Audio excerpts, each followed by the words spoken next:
Welcome to Dave's Daily Crypto Take. Today is Tuesday, November 8th, 2022. Let's get into today's charts. At number one, we got BTC at $19,685.87, down 0.15%. Ethereum at number two, $1,468.18, down 0.28%. Tether at number three, $1. At number four, BNB, $321.23, down 0.22%. USD coin number five, $1. Binance USD at number six, $1. At number seven, XRP, 43 cents, down 0.58%. Dogecoin at number eight, 0.09 cents at 0.77% down. Cardano at number 9, 37 cents, down 1.21%. And last but not least, number 10, Polygon at $1.10, down 0.67%. Let's take a look at the Crypto Fear and Greed Index. Today, we got fear at 31. Yesterday was fear at 33. Last week was fear at 30. And last month was extreme fear at 22. Let's take a look at our articles today. Article number one is Bitcoin price prediction for December 31st, 2022. Article two, Near's conflict with market bulls proves the protocol may have a mind of its own. Article number three is in bankrupt Lebanon, locals mine Bitcoin and buy groceries with Tether as $1 is now worth 15 cents.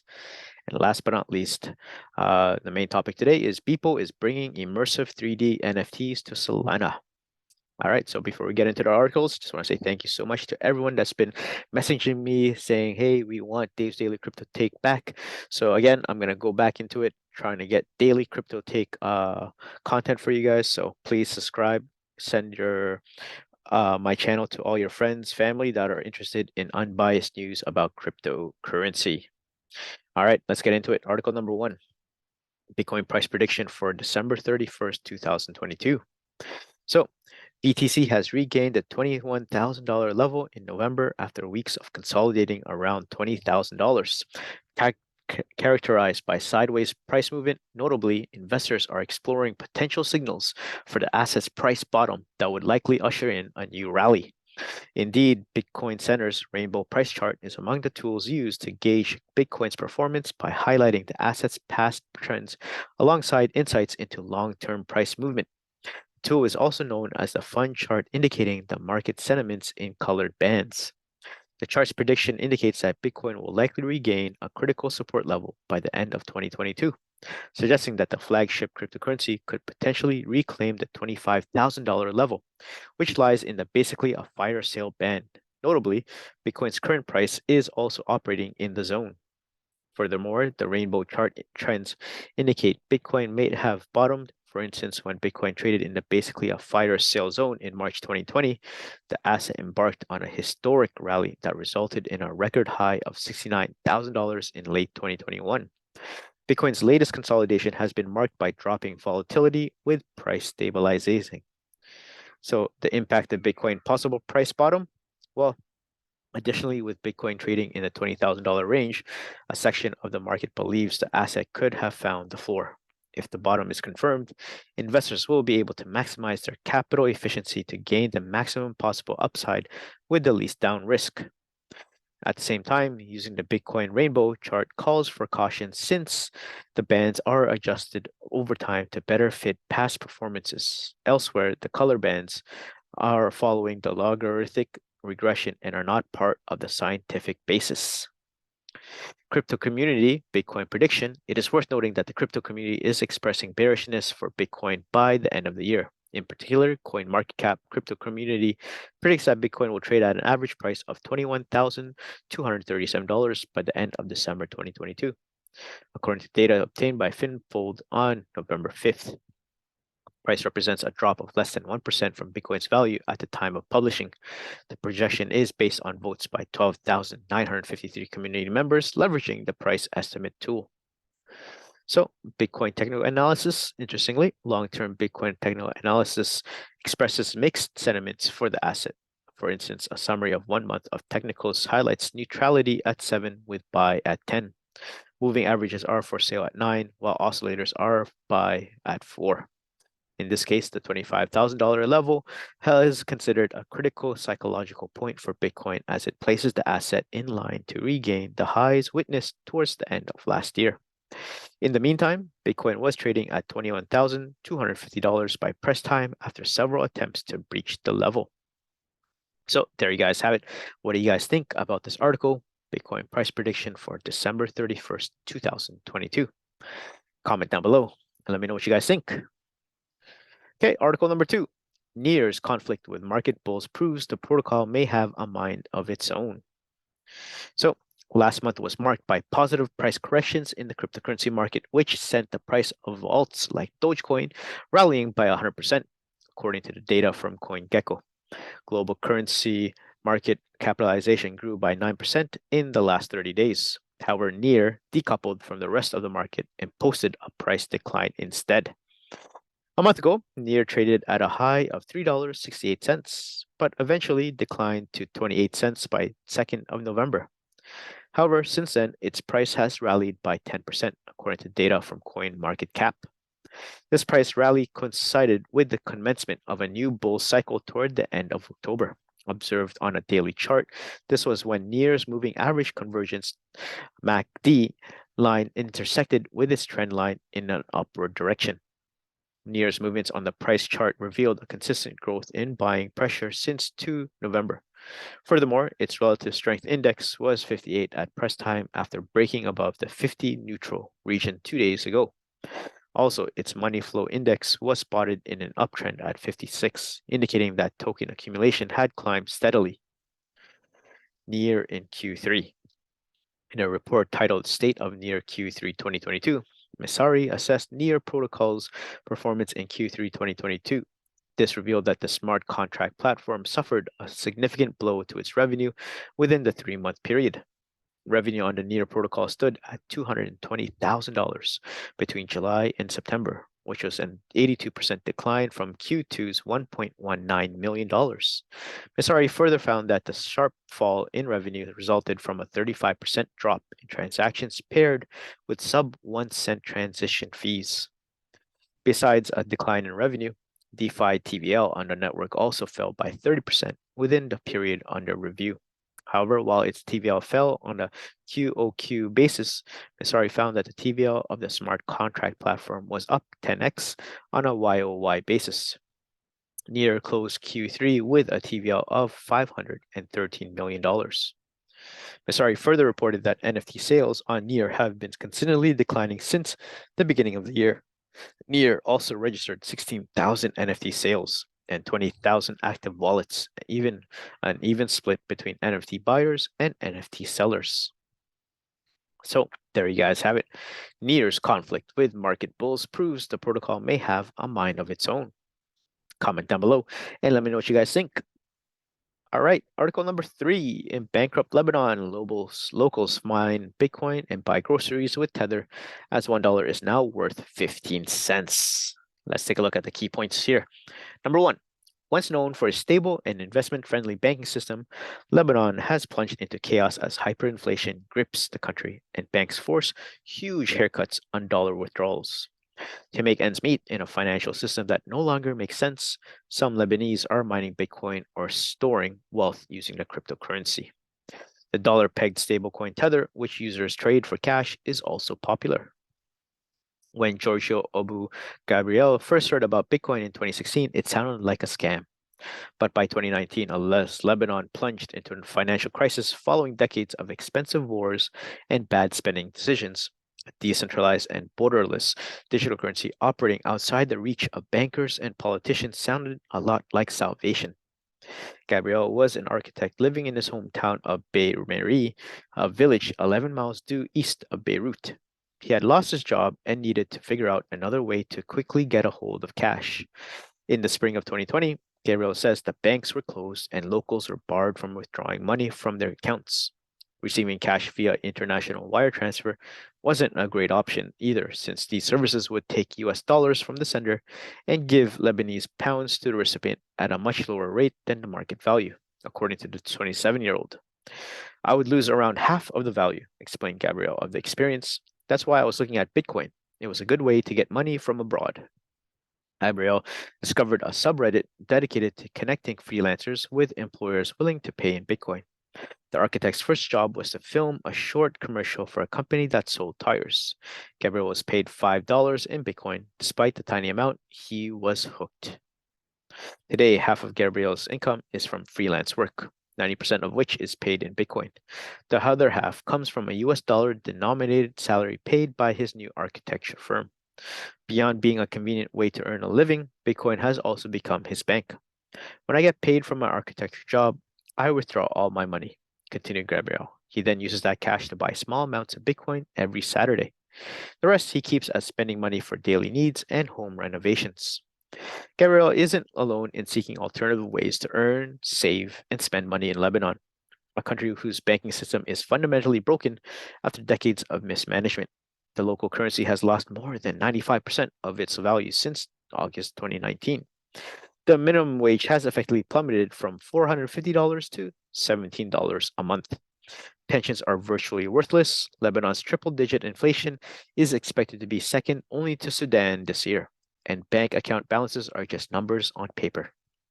Not everyone believes that the banks are bankrupt, but the reality is that they are, says Ray Hindi, CEO of Zurich-based management firm dedicated to digital assets. The situation hasn't really changed since 2019. Banks limited withdrawals, and those deposits became IOUs. You could have taken out your money with a 15% haircut, then 35%, and today we're at 85%, continued Hindi, who was born and raised in Lebanon before leaving at the age of 19.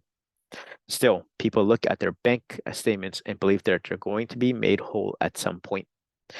Despite losing nearly all of their savings and pension, Gabriel's parents, both of whom are career government employees, are holding out hope that the existing financial system will right size at some point. In the meantime, Gabriel is covering the difference. Others have lost faith in the monetary system altogether. Enter cryptocurrency. CNBC spoke with multiple locals, many of whom consider cryptocurrencies a lifeline for survival. Some are mining for digital tokens as their sole source of income while they hunt for a job.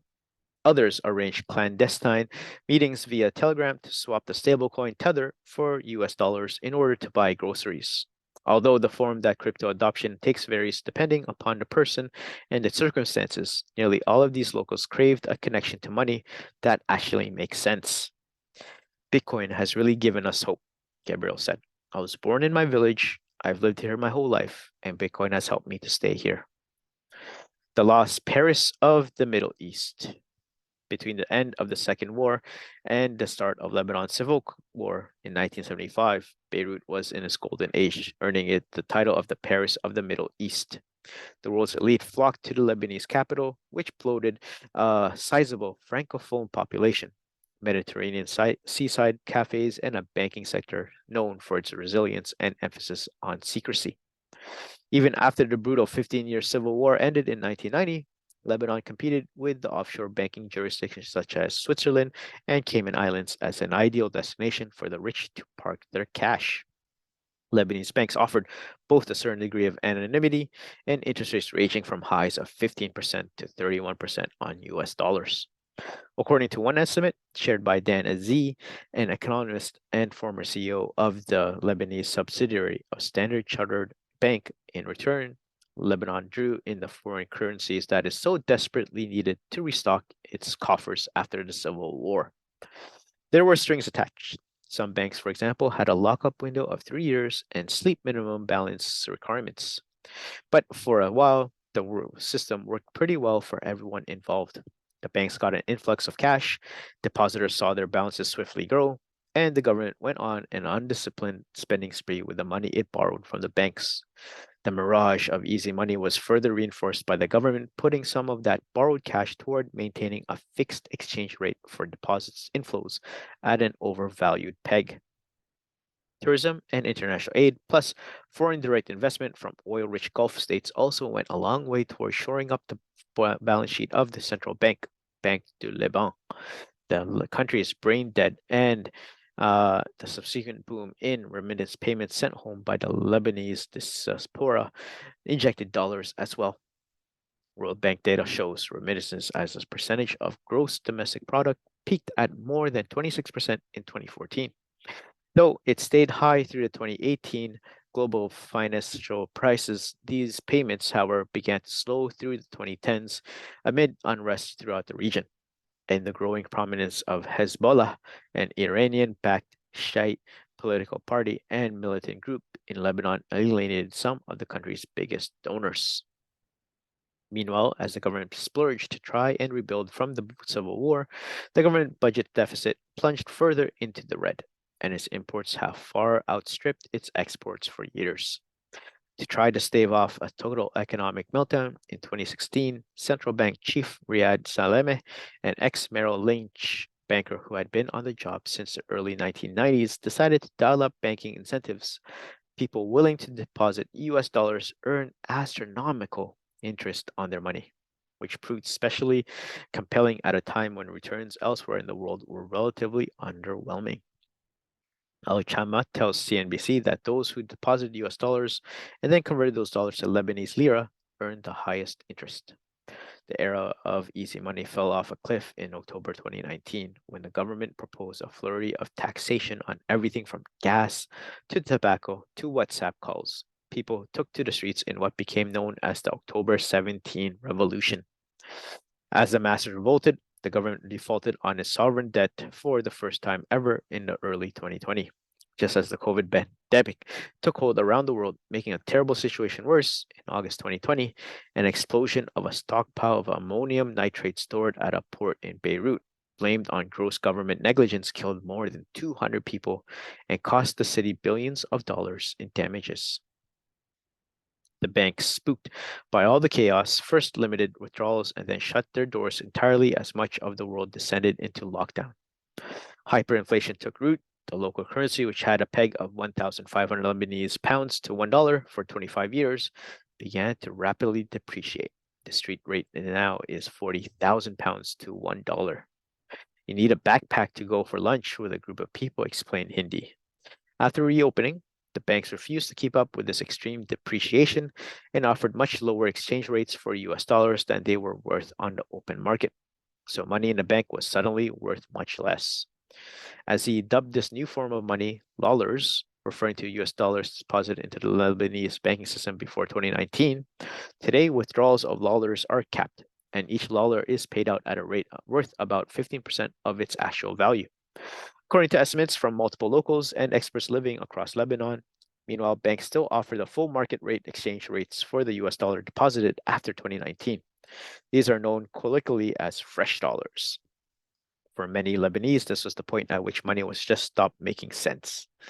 I sent actual dollars from my dollar account in Switzerland to my dad's Lebanese account. They count as fresh dollars because it came from abroad.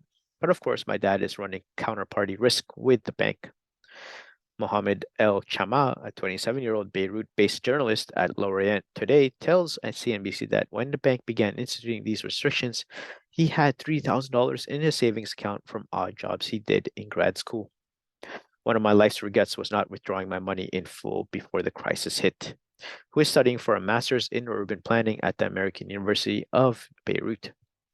I could see the writing on the wall because the bank started charging me a small percentage for every dollar withdrawal I made a month before the crisis hit, which I thought was kind of odd. El Chama says that he has since grown accustomed to withdrawing money from his bank account at a bad rate of 10% to 15% of its original worth. But there is no way in hell he would ever deposit cash in a Lebanese bank ever again. Instead, he keeps what remains in his life savings in cash and just uses his bank account to pay for his iCloud service and music streaming account.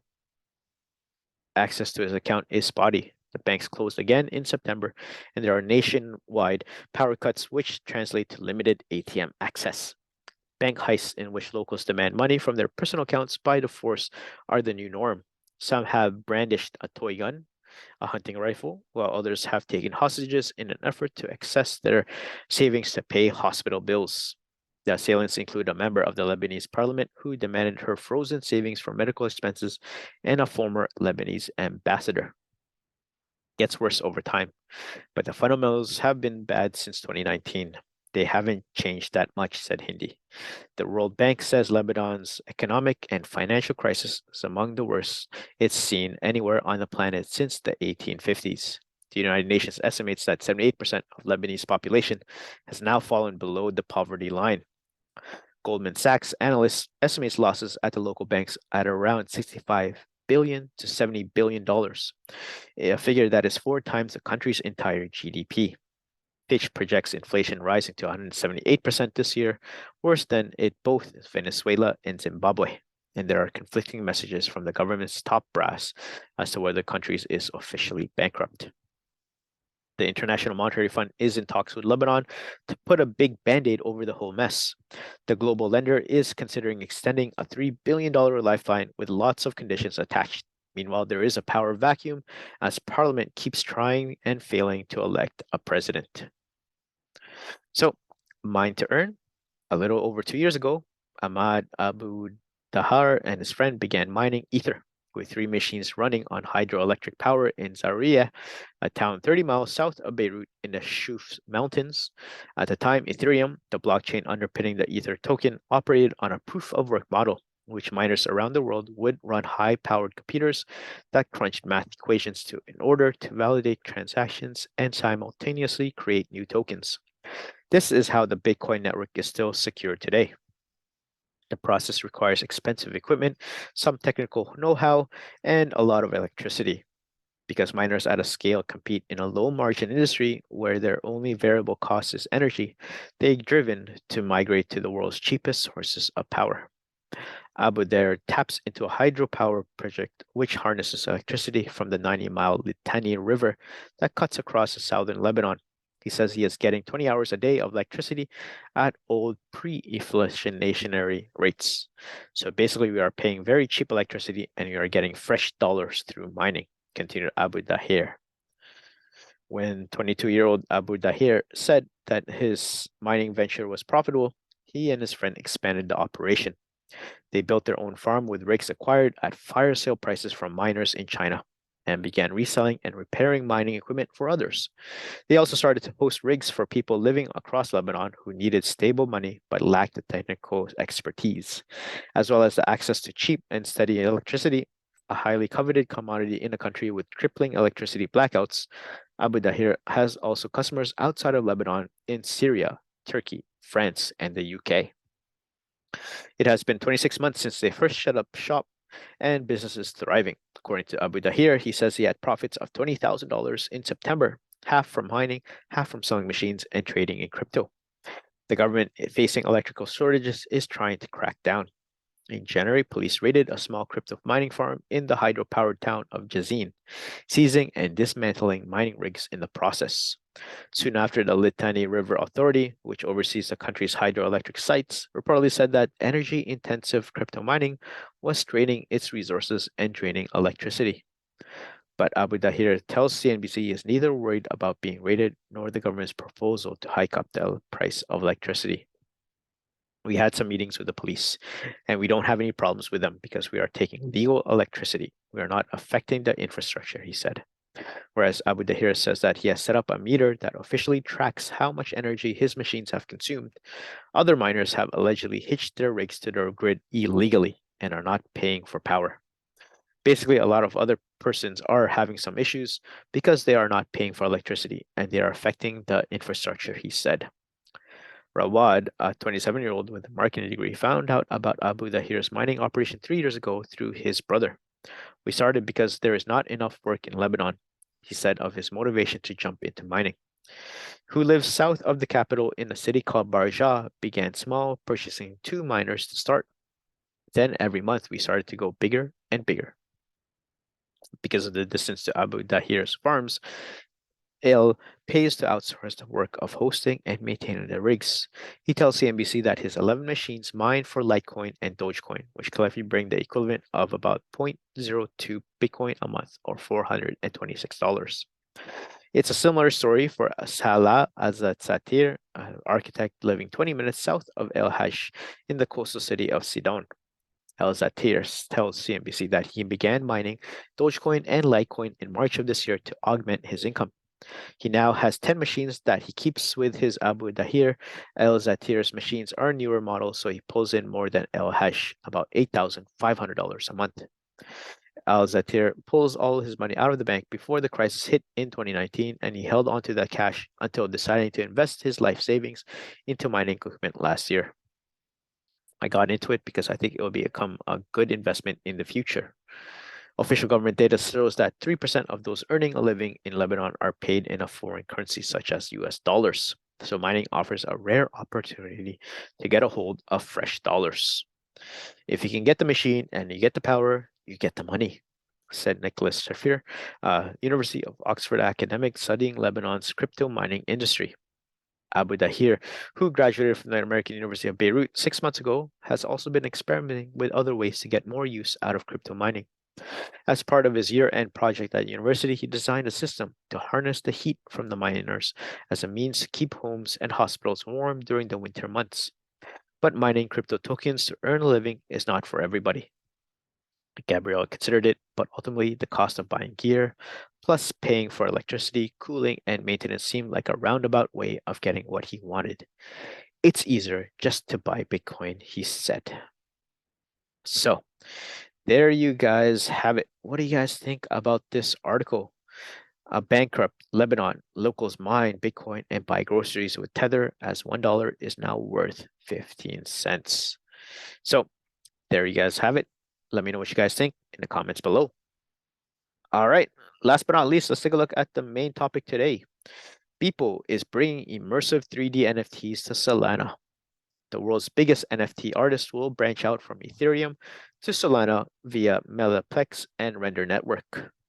So the enfant terrible of NFT art world Beeple is coming to Solana.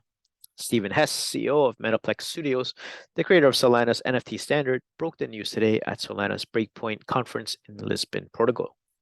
In partnership with the Render Network, we're excited to become Beeple to Mexico and Metaplex and Solana, Hess announced, adding that Beeple would be debuting the future of streaming and immersive 3D NFTs.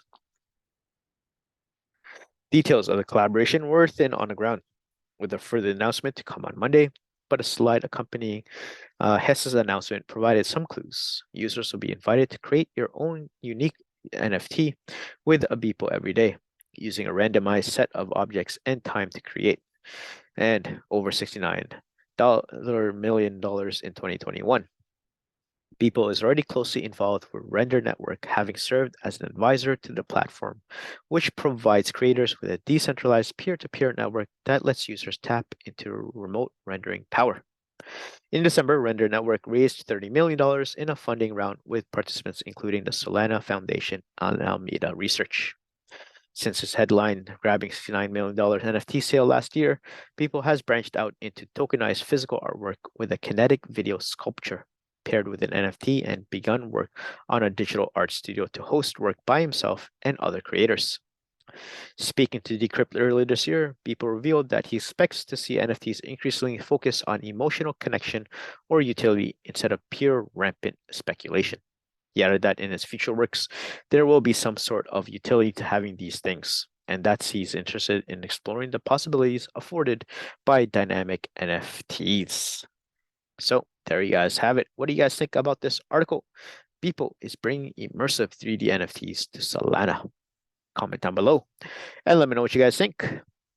All right, let's take a look at the prices one more time before we head out. So cryptocurrency market is Bitcoin number one, $19,751. Ethereum, $1,473. Tether, $1. BNB, $321. USD coin, $1. Binance USD, 99 cents. XRP, 43 cents. Dogecoin, 10 cents. Cardano, 38 cents. And last but not least, Polygon at $1.10. So there you guys have it. Thank you so much for making it this far into Dave's Daily Crypto Take. Again, please like, share, subscribe the channel. If you have any friends or family that are interested in unbiased crypto news, please send them my way. Again, love you all. Have a great crypto day, and I'll see you guys in the next one. Peace.